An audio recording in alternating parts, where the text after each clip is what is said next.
নবনীরদ নিন্দিত কান্তিধারম রস সাগর নাগর भूपवरं। हरे कृष्णा, दंडवत प्रणाम। हम लोग श्रीमद् भागवतम के तीसरे स्कंद में हैं। 16वां अध्याय चल रहा है। आज हम लोग श्लोक संख्या 19 से कंटिन्यू करेंगे। आज हम लोग श्लोक संख्या 19 से 22 तक करेंगे। श्रीमद् भागवतम 3.16.19 to 22, 19 नंबर श्लोक।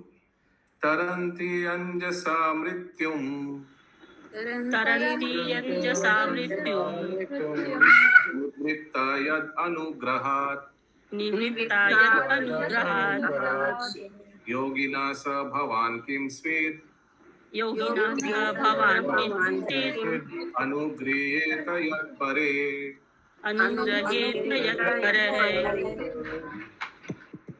अनुवाद। श्री भगवान की कृपा से योगी जन तथा आध्यात्मवादी समस्त भौतिक इच्छाओं को छोड़कर अज्ञान को पार कर जाते हैं। इसलिए यह संभव नहीं है कि कोई परमेश्वर पर अनुग्रह कर सके। बैकग्राउंड नॉइज कहाँ किसका ऑन है?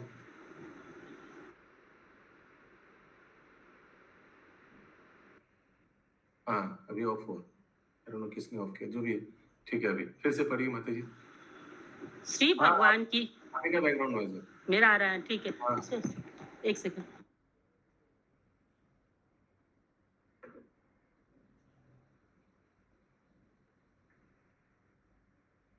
मैंने सब टेस्ट ट्राई करके सब देखे। हरे कृष्णा। प्रभु एकदम साउंड अच्छा होता है, क्लियर होता है, नेटवर्क भी अच्छा है।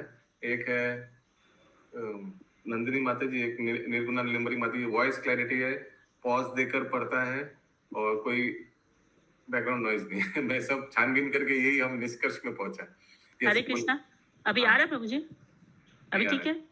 ठीक है।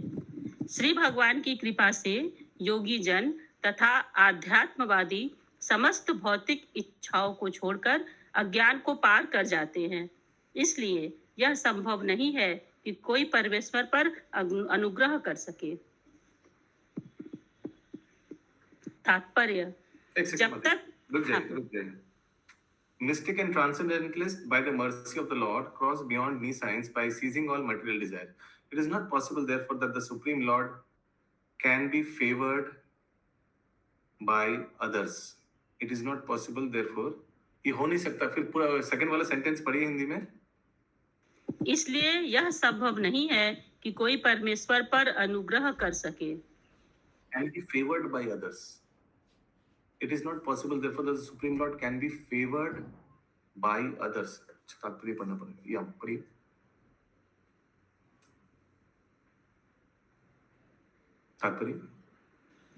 तात्पर्य। जब तक किसी पर परमेश्वर की कृपा नहीं होती, तब तक वह बारंबार होने वाले जन्म तथा मृत्यु के अज्ञान सागर को पार नहीं कर सकता। यहाँ यह कहा गया है कि योगी जन या आध्यात्मवादी लोग श्री भगवान की कृपा से अज्ञान सागर को पार कर जाते हैं। योगी कई प्रकार के होते हैं तथा यथा कर्म योगी, ज्ञान योगी, ध्यान योगी तथा भक्ति योगी। कर्मी जन तो विशेष रूप से देवताओं की कृपा की खोज करते हैं। ज्ञानी जन सर्वोपरि।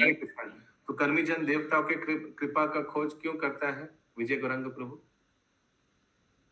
में गौरंग प्रभु।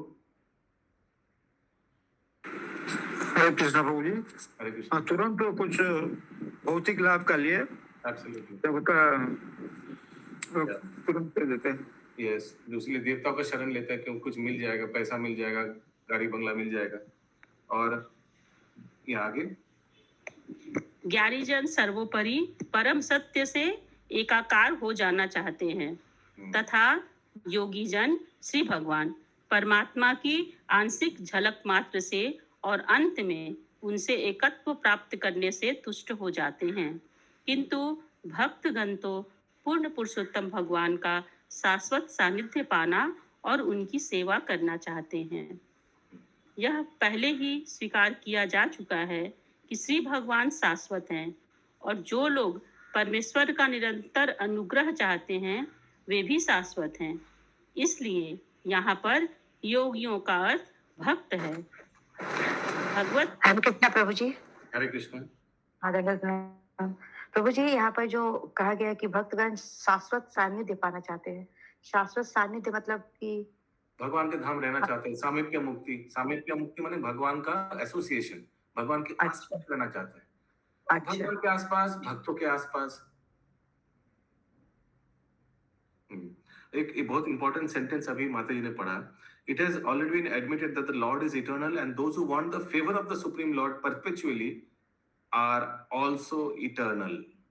भगवान शाश्वत है और जो भगवान के फेवर लिखा है, हिंदी में क्या लिखा है फेवर को? अनुग्रह चाहता है, वो भी शाश्वत है। Therefore yogis here means devotees. ये श्लोक में योगी बताया गया ना, तो ये भक्ति योगी है। 4 प्रकार का योगी उसी आगे बता दिया। कोई सोचेगा, देखिए अगर योगी वर्ड हम लोग सुनते हैं तो पहले क्या याद आता है? कोई ध्यान योगी होगा ना, पहले ये तो हमको याद आता है, उसीलिए प्रभुपाद ने क्लियर कर दिया योगी भी 4 प्रकार का होता है। उसमें भक्त भी जो है, जो लोग भगवान का साकार रूप का आराधना करते वो भी योगी है। डिवोटीज आर आल्सो योगी, भक्त योगी। आगे प्रभु जी, ये परमात्मा से कोई एकत्व कैसे होते हैं? ये जो लिखा हुआ है तो कि जो योगी भगवान, जो ध्यान योगी है, देखिए ज्ञान योगी तो ये तो क्लियर है। ज्ञान योगी हम लोग क्या चाहते हैं? क्लियर है, भगवान में विलीन हो जाना, सायुज्य मुक्ति। ये होता नहीं है, लेकिन इन लोग का यही ब्रह्म सायुज्य, कम से कम ब्रह्म सायुज्य हो जाए। अगर ईश्वर सायुज्य नहीं हो तो ब्रह्म सायुज्य हो जाए। लेकिन जो ध्यान योगी है वो ईश्वर सायुज्य को चाहता है, यानी पहले तो परमात्मा का ध्यान करता है चतुर्भुज रूप में, चतुर्भुज नारायण का दर्शन करने का, प्राप्त करने का प्रयास करता है। और अगर सक्सेसफुल हो गया, उसके सर्वोच्च क्या है? उस नारायण में प्रवेश करने का। नारायण और हम एक हो जाएंगे।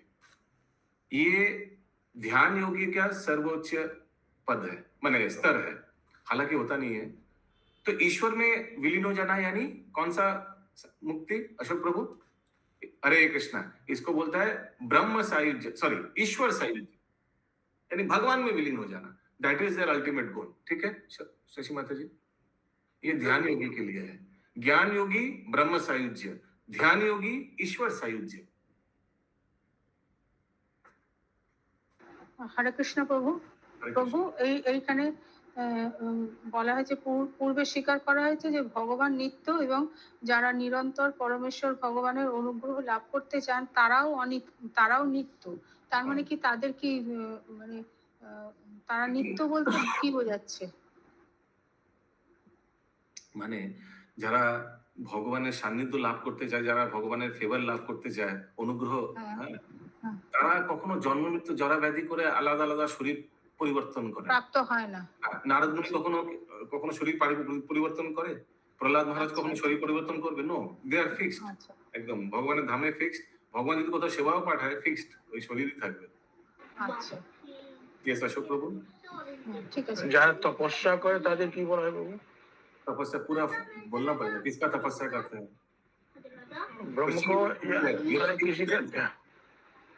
वो भी ध्यान में ही है, लेकिन उस हर समय तपस्या ही करते रहते हैं। नहीं बोलना पड़ेगा किसका तपस्या करता है। गोल कौन है? नहीं तो हम कैसे बताएंगे कहाँ उनका डेस्टिनेशन होगा? ये साधना को हम लोग क्या बोलेंगे? चाहे जिसकी भी करे, भगवान चाहे जिसकी भी करेंगे। तो म्यूट कीजिए। मैंने किसी रूप के करते होंगे, यही तो है। किसी रूप के रूप है कौन बताना पड़ेगा, क्योंकि देखिए कोई देवी देवता को अगर तपस्या करता है, यान्ति देवा व्रता देवा पितृ यान्ति पितृ व्रता भूतानि यान्ति भूतेज्या मत भक्ति यान्ति मानोपि। कोई अपना पितृ कुछ तो तपस्या करेगा, वहां जाएगा। म्यूट। तो आपसे बोलेंगे तपस्या करता है, तो उनको जाके पूछिए, सुनिए ना एक मिनट, आप किनको तपस्या कर रहे हैं, किनको ध्यान कर रहे हैं, उनको पूछना पड़ेगा। तो बोलेगा हम कृष्ण का तपस्या कर रहे हैं। अच्छा ठीक है, फिर अगला प्रश्न क्या होगा? उनका निराकार रूप या साकार रूप का किनका तपस्या कर रहा है? तो आपको देख के बोलेगा मैं भगवान का साकार रूप का तपस्या कर रहा हूँ, हाँ, जो हमारा परमात्मा में है, हृदय में है। तो आपको क्या समझ लेना चाहिए? ओ, ये 3rd कैटेगरी वाला आदमी है, ध्यान योगी। और अगर बोल दिया मैं, लेकिन जो रूप से तो लगता है प्रभु वो लोग जैसे शिव जी अपने शरीर में ये करते हैं ना, छाई वाई लगा के। हाँ, तो उस तरह के अगर मान लीजिए शिव जी की आराधना करते हो तो देवी देवता का आराधना, तो पूछिए, फिर आप पूछिएगा कान में, सुनिए ना, आप किनका आराधना, बोले हम शिव जी का आराधना करते हैं। तो अब अगला क्वेश्चन क्या होगा, शिव जी कौन है? तो अगर बोल दे भगवान है तो समझ लीजिए ये भोगी है, ये शिव जी का आराधना करता है कुछ मांगने के लिए, क्योंकि शिव जी आशुतोष है, कुछ मांग लेगा, सिद्धि विद्धि मांग लेगा। क्योंकि देखिए ये तो विरक्त आदमी है, आप बोला छाई वाई लगा के, ये तो कुछ गाड़ी बंगला नहीं मांगेगा।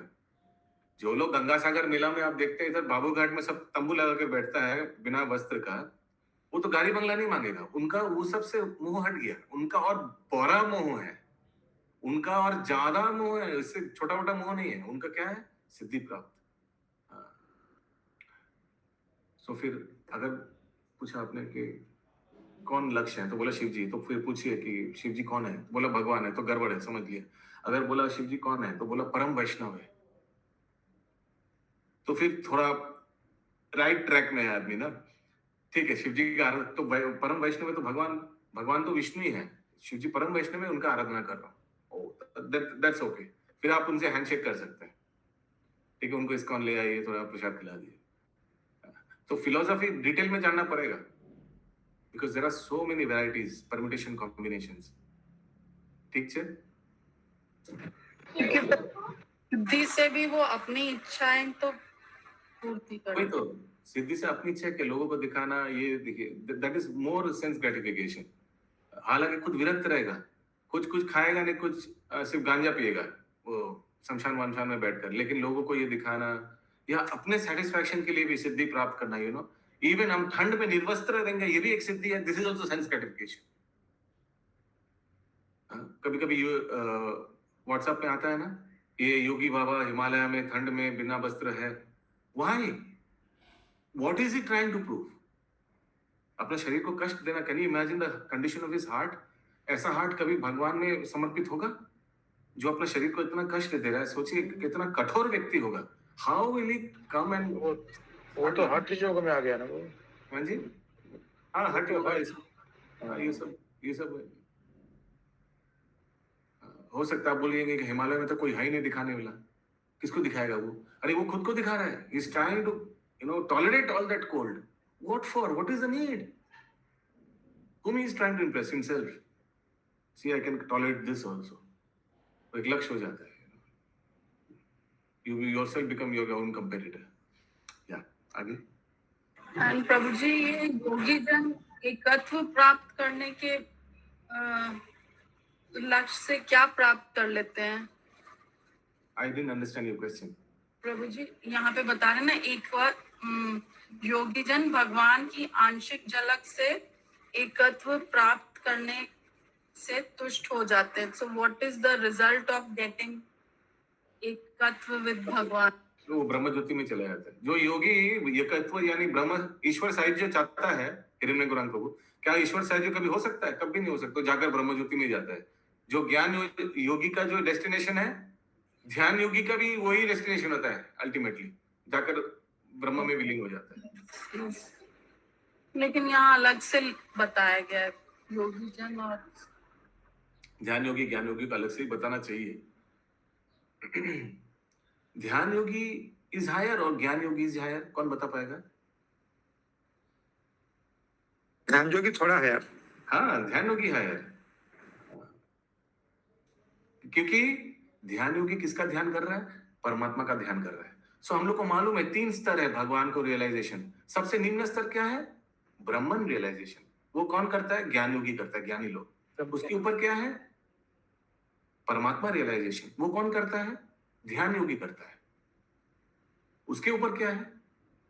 भगवान रियलाइजेशन। वो कौन करता है? भक्त लोग करता है, सेवा करके भगवान का। ओके, यस, आगे कंटिन्यू। भगवत कृपा से भक्तगण जन्म तथा मृत्यु के अज्ञान को सरलता से पार कर सकते हैं और श्री भगवान के सनातन धाम को प्राप्त कर सकते हैं। इसलिए श्री भगवान को अन्य की कृपा की आवश्यकता नहीं रहती, क्योंकि कोई न तो उनके तुल्य है न ही उनसे बढ़कर है। वस्तुतः अपने मानव उद्देश्य की सफल जानकारी के लिए सबों को श्री भगवान की कृपा की आवश्यकता पड़ती है। हरे कृष्ण। लोगों को भगवान का कृपा चाहिए, भगवान को किसको कृपा चाहिए? किसका? उनसे ऊपर तो कोई है ही नहीं। It is not possible therefore that the supreme Lord can be favoured by others.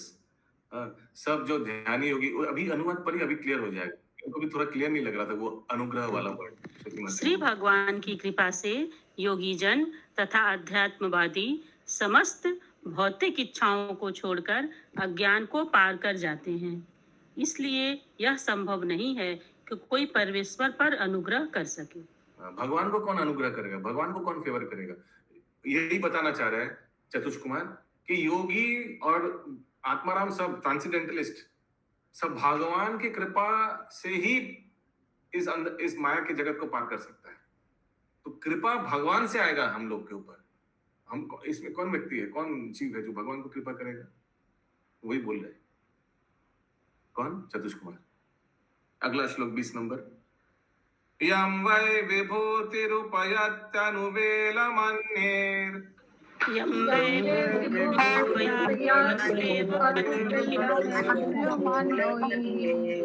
अर्थार्थिभिः स्वशिरसा धृतपादरेणु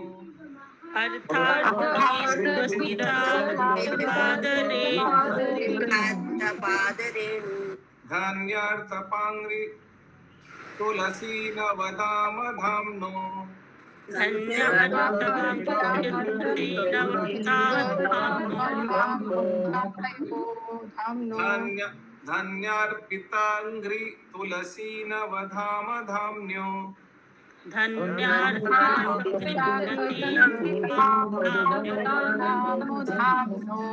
लोका मधुव्रतपतेरिव कामयान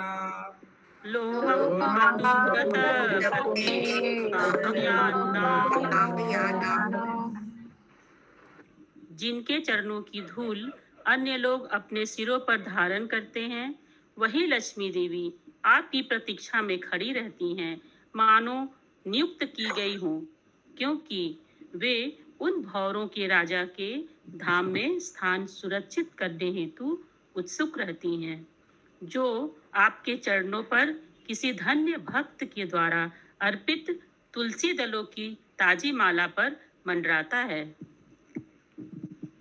She is anxious to secure a place in the abode of the king of bees, who hovers on the fresh wreath of tulsi leaves offered at your feet by some blessed devotee.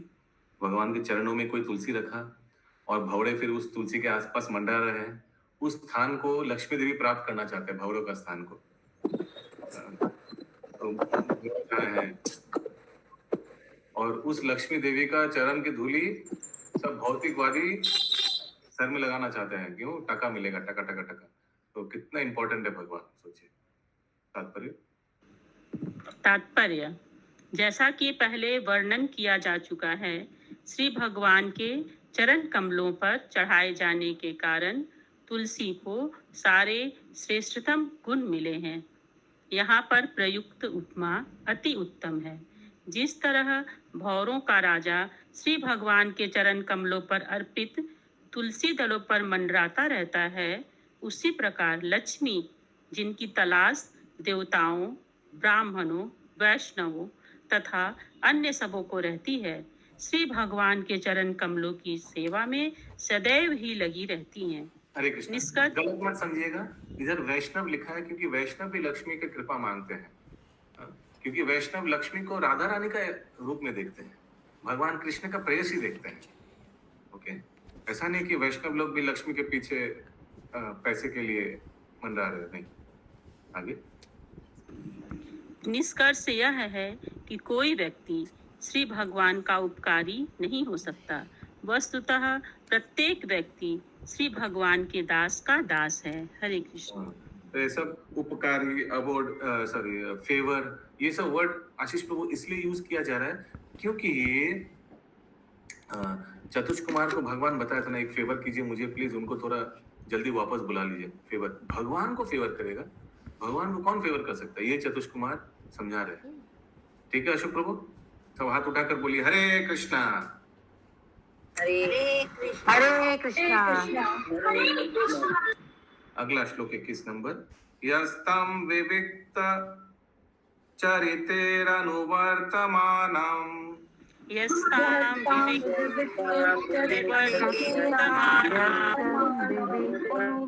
नार्याद्रियात् परमभागवता प्रसंग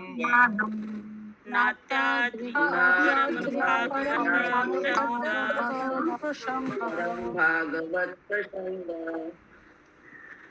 त्वं द्विजानुपथ पुण्यरजा पुनीता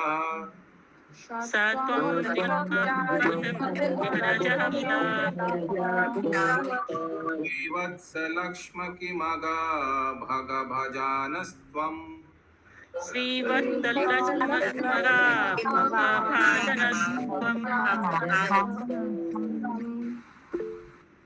हे प्रभु, आप अपने ये शुद्ध शशि माता जी। भक्तों तो मुझे ये वर्ड नहीं समझ में आया, कोई व्यक्ति भगवान का उपकारी नहीं हो सकता, इसका क्या मतलब हुआ?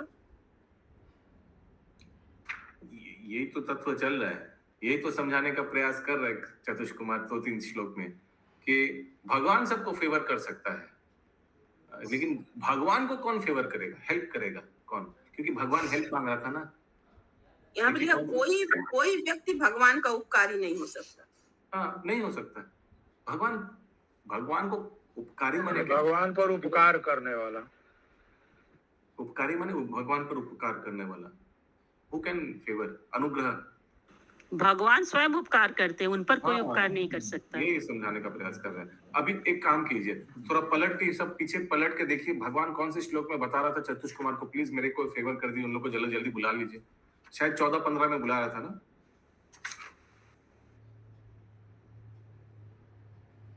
यस हाँ, प्रभु जी, 13 12 में 13 में 12 में प्रभु जी। 12 में हाँ, पढ़िए 12 का अनुवाद पढ़िए शशि माता जी।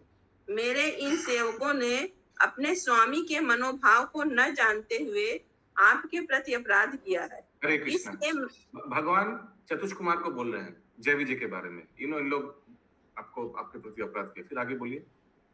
इसीलिए मैं इसे अपने प्रति किया गया अनुग्रह मानूंगा। यदि आप यह आदेश दें, मैं अनुग्रह मानूंगा अगर आप थोड़ा इन लोग को जल्दी बुला दीजिएगा, तो मैं सोचूंगा कि चतुष कुमार ने मेरे को फेवर किया है, अनुग्रह किया है। ठीक है, कंटिन्यू सुषमा माता जी। श्री भगवान नहीं, एक सेकंड। हे प्रभु, हाँ, हे प्रभु, आप अपने शुद्ध भक्तों के कार्यों के प्रति अत्यधिक अनुरक्त रहते हैं, फिर भी आप उन लक्ष्मी से कभी अनुरक्त नहीं रहते जो निरंतर आपकी दिव्य प्रेममयी सेवा में लगी रहती हैं। अतएव आप उस पथ की धूल द्वारा कैसे शुद्ध हो सकते हैं जिन पर ब्राह्मण चलते हैं, और अपने वक्ष स्थल पर श्रीवत्स चिन्ह के द्वारा आप किस तरह महिमा मंडित या भाग्यशाली बन सकते हैं? How can you be purified therefore by the dust of the path traversed by the Brahmanas, and how can you be glorified or made fortunate by the marks of Srivastava on your chest?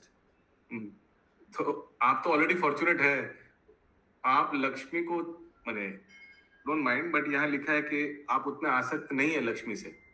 तो आप आपका श्रीवत्स से ये what difference it makes to you, समझ में आ रहा है? तात्पर्य में और समझ में आएगा। मैंने भगवान आसक्त नहीं है लक्ष्मी से, और लक्ष्मी से और लक्ष्मी देवी से भी। आगे तात्पर्य ब्रह्म संहिता में कहा गया है, श्री भगवान अपने वैकुंठ लोक में लाखों लक्ष्मियों द्वारा सदैव सेवित होते हैं, किंतु समस्त ऐश्वर्यों से विरक्त रहने की भावना से वे उनमें से किसी के प्रति भी अनुरक्त नहीं होते। श्री भगवान के 6 ऐश्वर्य हैं: असीम शक्ति, असीम संपत्ति, असीम यश, असीम बल, असीम सौंदर्य, असीम ज्ञान तथा असीम त्याग। सारे देवता तथा अन्य जीव लक्ष्मी की कृपा पाने हेतु उनकी पूजा करते हैं, फिर भी श्री भगवान उन लक्ष्मी के प्रति आसक्त नहीं रहते, क्योंकि अपनी दिव्य सेवा कराने हेतु वे ऐसी असंख्य लक्ष्मियों को उत्पन्न कर सकते हैं। कभी कभी लक्ष्मी को उन तुलसी दलों से इच्छा होती है जो श्री भगवान के चरण कमलों पर चढ़ाए जाते हैं, क्योंकि वे दल वहीं पर स्थिर रहते हैं और हटते नहीं, जबकि लक्ष्मी उनके वक्ष स्थल पर स्थित रहते हुए भी कभी कभी उन अन्य भक्तों को प्रसन्न करने हेतु जाती रहती हैं जो उनकी कृपा पाने हेतु प्रार्थना करते हैं। लक्ष्मी को कभी कभी अपने असंख्य भक्तों को तुष्ट करने हेतु जाना पड़ता है, किंतु तुलसी दल कभी अपने स्थान को नहीं छोड़ते। इसीलिए श्री भगवान लक्ष्मी की सेवा की अपेक्षा तुलसी की सेवा की अधिक सराहना करते हैं। इसलिए जब श्री भगवान यह कहते हैं कि ब्राह्मणों की अहेतुकी कृपा से ही लक्ष्मी उन्हें नहीं छोड़ती, तो हम यह समझ सकते हैं कि लक्ष्मी श्री भगवान के ऐश्वर्य से आकृष्ट होती हैं, उन पर ब्राह्मणों के आशीर्वादों के कारण नहीं। श्री भगवान फिर से 2 सेंटेंस पीछे से पढ़िए। इसलिए जब श्री भगवान यह कहते हैं कि ब्राह्मणों की अहेतुकी कृपा से ही लक्ष्मी उन्हें नहीं छोड़ती, तो हम यह समझ सकते हैं कि लक्ष्मी श्री भगवान के ऐश्वर्य से आकृष्ट होती हैं, उन पर ब्राह्मणों के आशीर्वादों के कारण नहीं।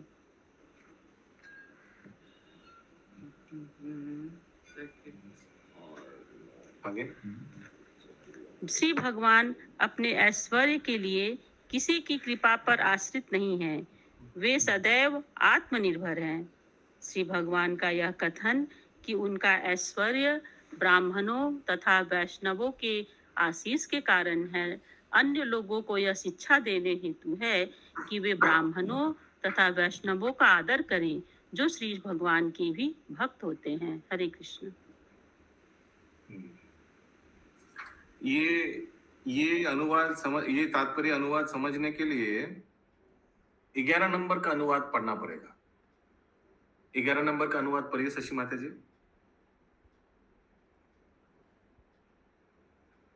दूसरी ओर ऐसे लोग हरे कृष्ण। तो अभी 11 नंबर का अनुवाद जो शशि माता जी पढ़ रही है, ये भगवान चतुष कुमार को बोल रहे हैं, ठीक है?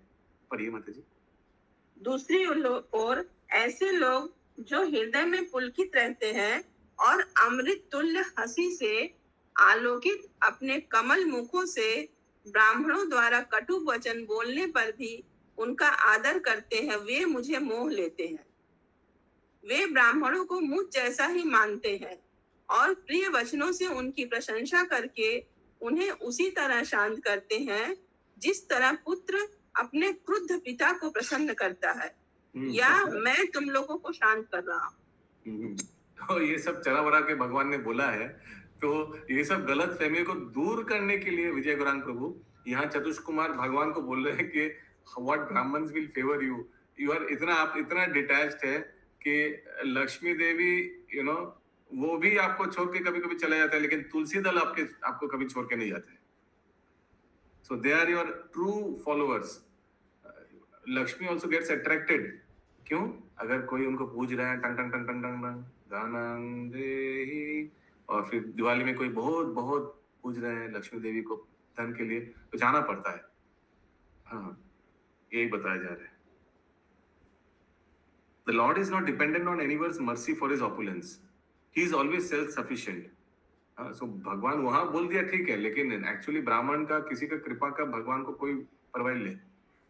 The Lord's statement that his opulence is due to the benedictions of the Brahmanas and Vaishnavas is only to teach others that they should offer respect. तो वहां ब्राह्मण का इतना गुण कीर्तन क्यों करा था भगवान?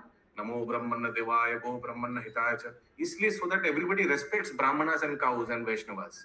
That is the intention. ऐसा नहीं कि भगवान ब्राह्मण के बिना वैष्णव के बिना तो नहीं रह पाएगा, लेकिन ब्राह्मण के बिना नहीं रह पाएगा, ऐसा नहीं है।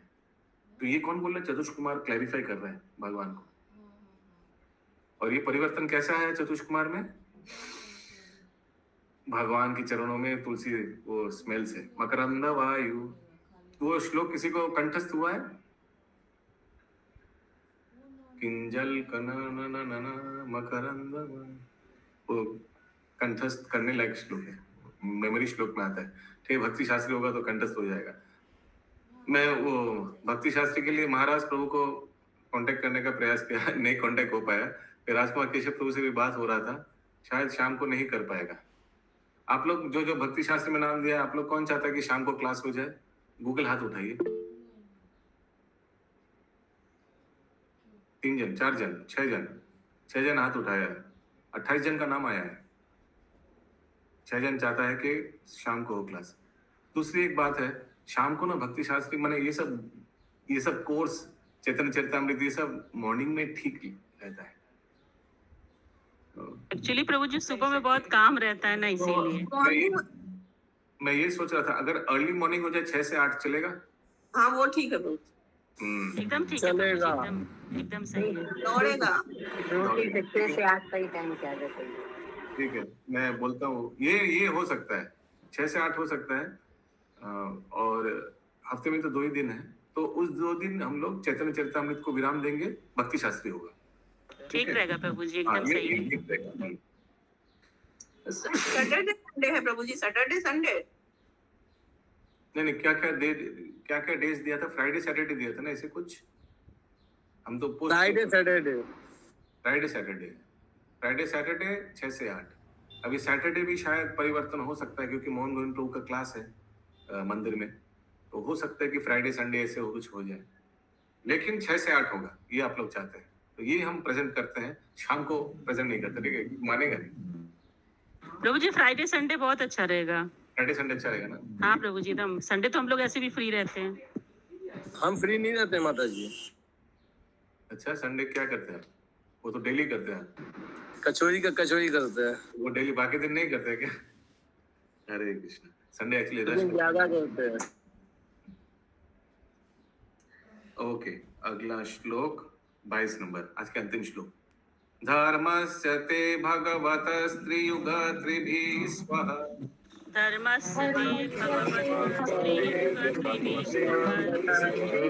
त्रिभिः धर्मस्य ते भगवतस्त्रियुग त्रिभिः स्वे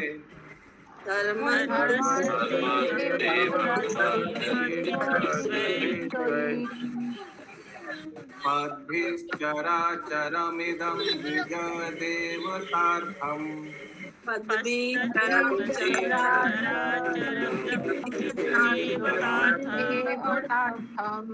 नूनं वृतं तदभिगतिरजस्तमश्च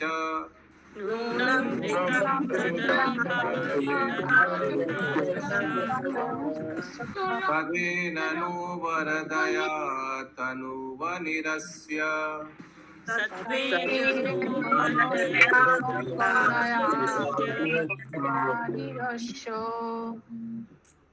हे प्रभु, आप साक्षात धर्म हैं, अतः आप तीनों युगों में अपने आप को प्रकट करते हैं और इस तरह इस ब्रह्मांड की रक्षा करते हैं जिसमें चर तथा अचर जीव रहते हैं। आप शुद्ध सत्व रूप तथा समस्त आशीषों को प्रदान करने वाली कृपा से देवताओं तथा द्विजों के रजो तथा तमो गुणों को भगा दें।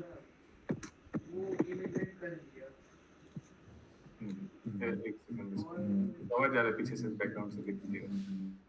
O Lord, you are the personification of all religion. Therefore, you manifest yourself in 3 millennium, and thus protect this universe, which consists of animate and inanimate beings. अच्छा, 3 universe क्यों लिखा गया? 3 millennium हिंदी में क्या बोला 3 millennium को? तीनों युगों। 3 युग, कलयुग को क्यों नहीं बोला? देख लेते हैं, तात्पर्य में उसी के बारे में। कलयुग में प्रकट नहीं हुए इसलिए प्रभु। Oh, छंदा बता। By your grace, which is of pure goodness and is the bestower of all blessings, kindly drive away the elements of Rajas and Tamas for the sake of demigods and twice born. Okay. कहाँ से background आवाज आ रहा है? Mute. Anjana माता जी। सुषमा माता जी का तो खुला था ना, उसलिए आ रहा था। हाँ। अभी भी आ रहा है। यस, सुषमा माता जी। तात्पर्य, इस श्लोक में श्री भगवान को त्रियुग, सत्य, द्वापर तथा त्रेता, इन तीनों युगों में प्रकट होने वाले कहे गए हैं। चतुर्थ युग अपना कलयुग में उनके प्रकट होने का यहाँ उल्लेख नहीं हुआ है।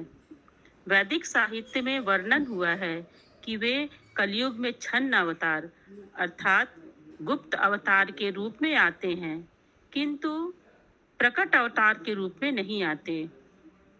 किंतु अन्य युगों में श्री भगवान प्रकट अवतार होते हैं, इसलिए उन्हें त्रियुग कहकर संबोधित किया गया है। ओके,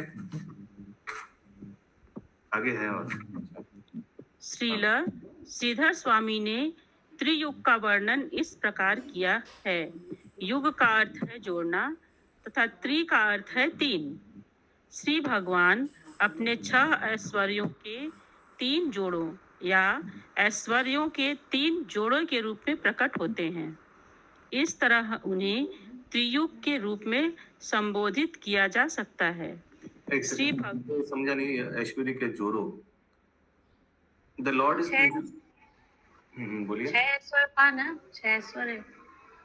अच्छा, in 3 millenniums, religious principles are protected by 3 kinds of spiritual culture, namely austerity, cleanliness, and mercy.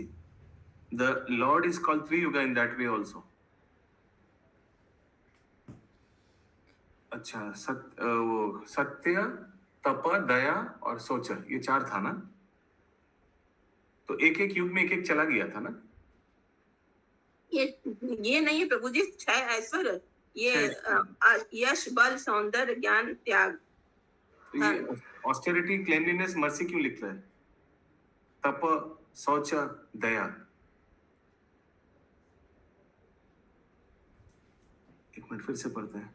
The Lord is manifested as 3 couples by his 6 opulences or 3 couples of opulences. In that way, he can be addressed as Triyuga. The Lord is personality of religious principles in 3 millenniums. Religious principles are protected by 3 kinds of spiritual culture. अच्छा, in 3 millenniums, 3 युग में religious principles, धार्मिक सिद्धांत protected by 3 kinds of spiritual culture. क्या क्या है? Namely austerity यानी तप, cleanliness, शौच, mercy, दया। और सत्य तो चतुर्युग हमले के लिए रख दिया ना, कलयुग के लिए रख दिया। समझ में आया? The Lord is called Triyuga in that way also. Triyuga क्यों? क्योंकि ये 3 प्रोटेक्शन है और ये एक करके चला जाता है। जब सत्ययुग आया था तो तप, तो सत्ययुग में लोग तपस्या कर सकता था, बहुत आयु भी उतना ही होता था। फिर त्रेता में क्लेनलीनेस, शौच चला गया।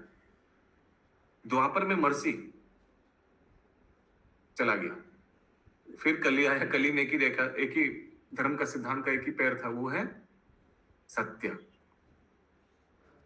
The Lord is called Triyuga in that way also. In the age of Kali, these 3 requisites to spiritual culture are almost absent.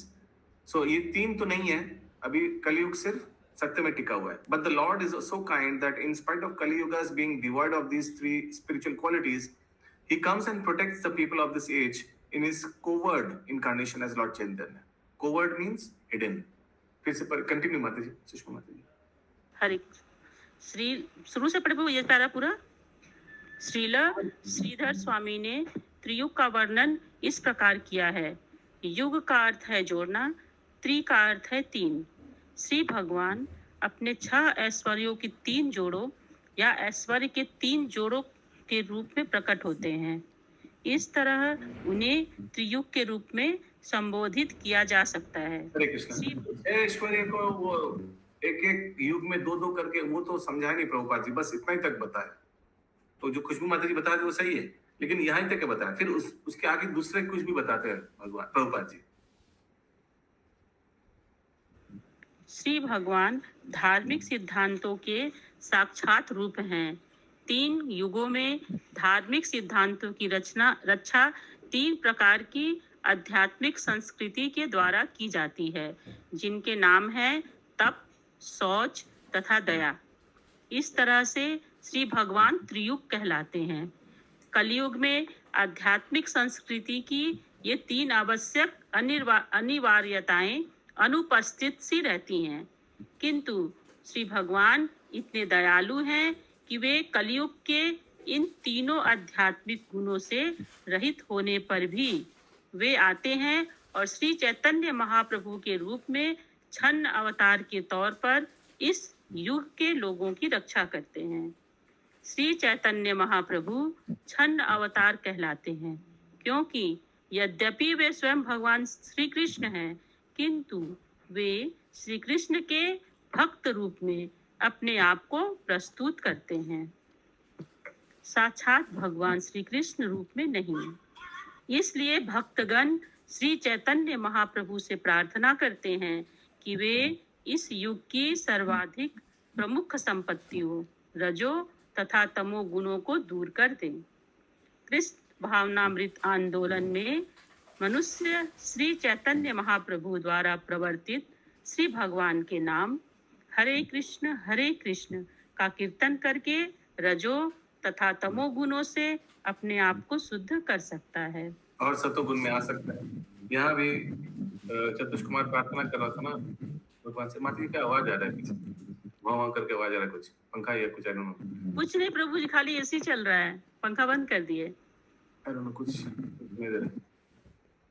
Anyways, तो चतुष कुमार भी देखिए अनुवाद में रिक्वेस्ट किया है, ये तमो सत और रजो गुण थोड़ा हटा दीजिए। By your grace, which is of pure goodness and is the bestower of all blessings, kindly drive away the elements of rajas and tamas for the sake of the demigods and twice born, यानी ब्राह्मणा। मिला? Continue माता जी। किसी को प्रश्न होने से please रोकिएगा, very simple चीज। चारों कुमार रजो तथा तमो गुणों में अपनी स्थिति से ज्ञात थे, क्योंकि वैकुंठ में होते हुए भी उन्होंने श्री भगवान के भक्तों को साथ देना चाहा। चूंकि उन्हें अपनी दुर्बलता का भान था, अतः उन्होंने अपने से शेष रजो तथा तमो गुणों को दूर करने हेतु श्री भगवान से प्रार्थना की। 3 दिव्य गुण शौच, तप तथा दया। हाँ बोलिए माता जी। म्यूट में आप। हाँ प्रभु जी, है ना, चारों कुमारे में रजोगुण भी स्थित थे ज्ञात, तो इनमें रजोगुण कहाँ से आया ये बताइए थोड़ा, क्योंकि उन लोग तो श्राप कैसे दिया, क्रोध कैसे हो गया, क्रोधित कैसे हो गया? क्रोध का लक्षण तो तमोगुण है ना, रजोगुण। क्रोध का लक्षण तमोगुण है। नहीं रजो भी बताएं, रजो के बारे में। तमो भी बताया ना, mode of passion and ignorance both, तो उसी लिया। कंटिन्यू सशमा माता जी। 3 दिव्य गुण शौच, तप तथा दया द्विजों तथा देवताओं के गुण हैं, जो सत्व गुण में स्थित नहीं हैं। वे आध्यात्मिक संस्कृति के इन 3 सिद्धांतों को स्वीकार नहीं कर सकते। इसलिए कृष्ण भावनामृत आंदोलन के लिए 3 पाप कर्म हैं जिनकी मनाही की जाती है। ये हैं अवैध यौन, मादक द्रव्य सेवन तथा भगवान श्री कृष्ण को अर्पित प्रसाद के अतिरिक्त अन्न भोजन खाना। ये तीनों निषेध तपस्या, शौच तथा दया के सिद्धांतों पर आधारित हैं। भक्तगण दयालु होते हैं क्योंकि वे दीन पशुओं को नहीं मारते तथा स्वच्छ रहते हैं, क्योंकि वे अवांछित खाद्य पदार्थों तथा अवांछित आदतों के कलमश से मुक्त रहते हैं। तपस्या का प्रतिनिधित्व नियंत्रित यौन जीवन द्वारा किया जाता है। चारों कुमारों की प्रार्थनाओं द्वारा थोड़ा अलग है ना, तपस्या तो ये शौचम ये अवैध है ना, तपस्या तो था उसके लिए ना, नो इंटॉक्सिकेशन। हाँ थोड़ा ओके, आगे। चारों कुमारों की प्रार्थनाओं द्वारा इंगित किए गए इन सिद्धांतों का पालन उन भक्तों द्वारा किया जाना चाहिए जो कृष्ण भावनामृत में लगे हुए हैं। हरे Krishna. These principles indicated by the prayers of the 4 Kumaras should be followed by the devotees who are engaged in Krishna consciousness. ग्रंथराज Shrimad Bhagavatam की जय।